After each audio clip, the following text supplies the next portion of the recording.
Iya, tadi perbincangan cukup menarik. Kita lanjutkan terlebih dahulu. Kita ingin dengarkan terlebih dahulu tanggapan langsung dari Pak Anwar Abbas. Silahkan. Ya, baik.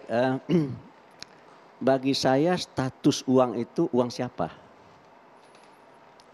Kalau seandainya saya sudah menyumbang ke kotak amal, itu kepemilikannya berpindah.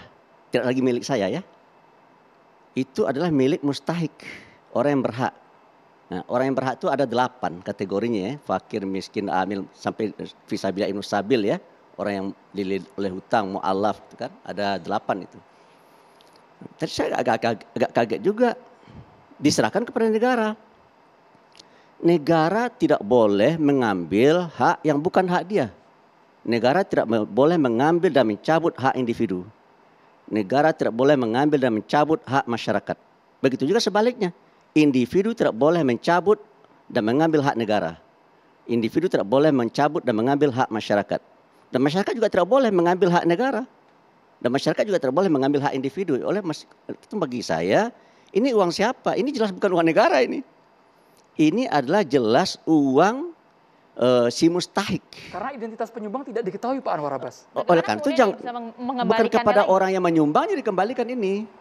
Tetapi dikembalikan dan diserahkan kepada mustahik tadi. Fakir, miskin gitu ya. Orang yang dililit oleh hutang, orang yang sedang sekolah tapi mengalami kesulitan dana gitu kan ya. Atau orang dalam perjalanan kehabisan duit gitu. Itu pada dia mereka dikasih gitu. Mohon maaf. Itu saya masukkan. Pak Anwar, begini, itu bukan tugas Densus saya kira.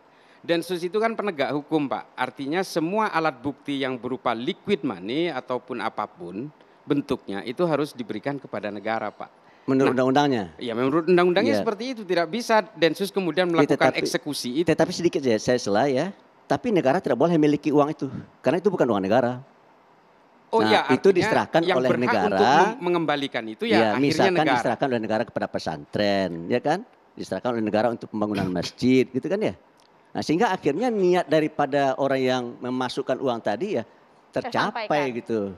Tapi kalau seandainya disita oleh Densus lalu uangnya diendapkan, wah bagi saya Densus juga ikut berdosa itu ya. Saya kira tidak ada itu Pak. Ini persoalan hukum. Memang ketika semua alat bukti itu sudah inkrah, setelah dijadikan alat bukti dalam pengadilan seharusnya diserahkan kepada negara Pak. Tidak bisa dikantongi oleh Densus atau malah Densus menjadi eksekutor untuk mengembalikan itu. Menurut saya kalau statusnya infak ya, sedekah ya, itu tidak bisa menjadi milik negara. Secara syariah ya. Baik, ini kalau sudah berbicara kerana hukum ya, Bang Egy saya kira ini jadi melenceng dari substansi yang sebenarnya kalau menurut saya sih. Saya kira hal-hal seperti itu tidak perlu dibahas. Saya kira artinya ini kan persoalan teknis. Artinya jangan kemudian seolah-olah ini kesalahan Densus. Saya kira Densus tidak ada di situ. Densus adalah law enforcement saja. Murni penegak hukum. Murni penegakan hukum. Oke, kita perlu dengarkan dulu. Bang Egy, silakan. Bismillahirrahmanirrahim. Dalam perspektif penegakan hukum, saya penegak hukum, lawyer. Di samping polisi, jaksa, hakim. Yang keempat saya, advokat. Undang-Undang nomor 18 tahun 2003 pasal 5. Exactly, please. Ya. Sebagai penegak hukum dalam perspektif membela, disinilah kita tidak konsisten. Kalau bicara ada rantai teroris di kotak amal, tanda tanya. Ya kan, tanda tanya. Harus dijelaskan bagaimana sambungan rantai itu. Sistematikanya bagaimana. Itu aja udah big question. Kemudian Anda nyebut istilah negara. Dalam dunia intelektual, 2 problem serius. 1 metode, 2 istilah.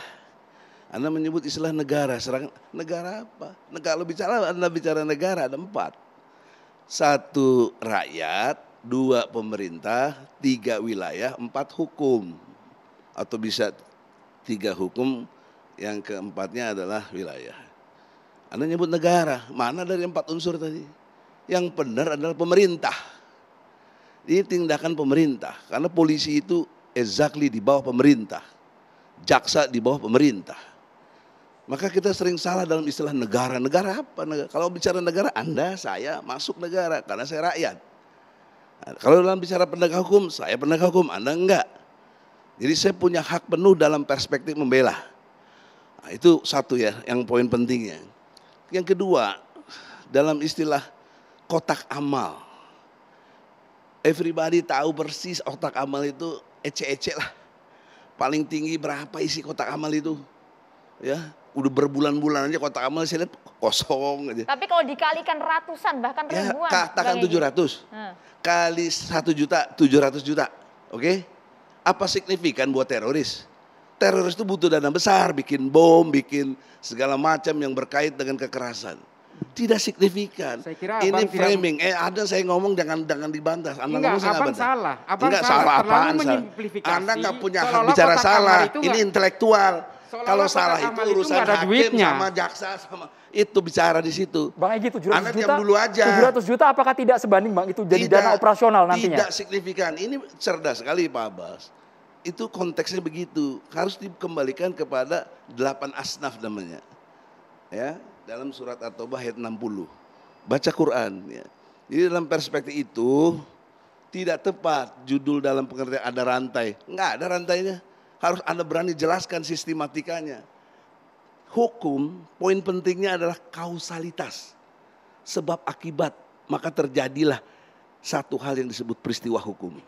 Nah dalam peristiwa hukum itu, kausalitas ini nggak nyambung. Kok tiba-tiba kotak amal jadi hubungan dengan teroris? Itu aja nggak jelas tadi. Apalagi ini Densus. Densus tadi apa singkatannya? Detasemen khusus 88 anti teror. Identifikasi. Identifikasi dan sosialisasi, Dan Densos. nah, bagaimana mengidentifikasi yang kotak amal yang tadi belum jelas? Kok langsung dihubungkan dengan teroris?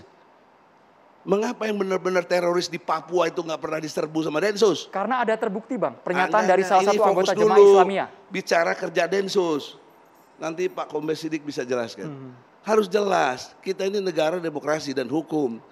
Pakai metode. Udah boleh bicara? Belum. Oh belum? Belum. Sampai kapan? Ya, Bergantian nantilah. Bapak-bapak, mohon maaf. Kita Sampai saya berikan dulu selesai. kesempatan. Sampai saya selesai. Anda borong Poinnya acara Bang ini? Egy. Bukan. Ada batasnya kan?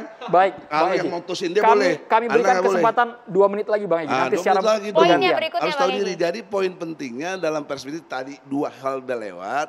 Yang lainnya adalah bagaimana Densus mengidentifikasinya. Kok ada rantai sampai ke teroris. Padahal hal-hal yang tidak jelas terjadi. Ini tidak intelektual. Ini pesanan. Diduga, patut diduga. Ya, ini ada skenario besar untuk ini. Anda tahu dalam perspektif Islam ini selalu dipojokkan. Islam selalu dibantai dalam perspektif itu. Ya, apa? Ini karena konteks dengan COVID saja dibantai sholat nggak bisa ke masjid. Nggak bisa sholat Jumat. Nggak bisa sholat Idul Fitri di lapangan. Bayangkan itu. Sekarang kontak amal karena ada potensi uang. Dibuat citra, ini kan pencitraan untuk bahwa orang jadi takut untuk beramal dalam kotak amal. Itu poin penting yang membasmi semangat orang beramal jadi ciut. Orang jadi ciut ke masjid sudah terjadi. Dan lain. Nah sekarang dibikin ciut untuk nyumbang-nyumbang. Sehingga matilah masjid itu dan gerakan-gerakan Islam. Itu identifikasi si siapa Abdurrahman apa siapa tadi? Abdurrahman bin Abdurrahman. Auf. Dalam kotak amal Apa tersebut. urusannya?